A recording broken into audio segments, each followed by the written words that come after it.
Video করবো। আসসালামু আলাইকুম। গ্রামের ঐতিহ্য সেই ধানের সিদ্ধ, ধান সিদ্ধ করছে সেই চিত্রটি দেখা যাচ্ছে। দেখুন,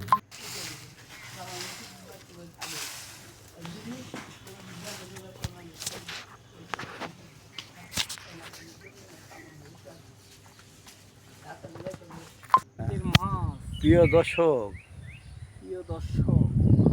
এই যে এখন ধানের সিজন, হ্যাঁ আপনারা দেখতে পাচ্ছেন যে এই বিলটাতে শত শত বিঘা জমিতে ধান উৎপাদন হয়েছে। খুব সুন্দর ধান হয়েছে। দেখুন আপনারা, আসলে এত সুন্দর ধান হয়েছে তা বলার মতো না। দেখেন এত সুন্দর ধান হয়েছে। আর এই বিলটা শুধু ধানেরই আবাদ। এখানে দেখেন খালি ধান, কৃষকরা খালি ধান আবাদ করছে। ধান ধান আমরা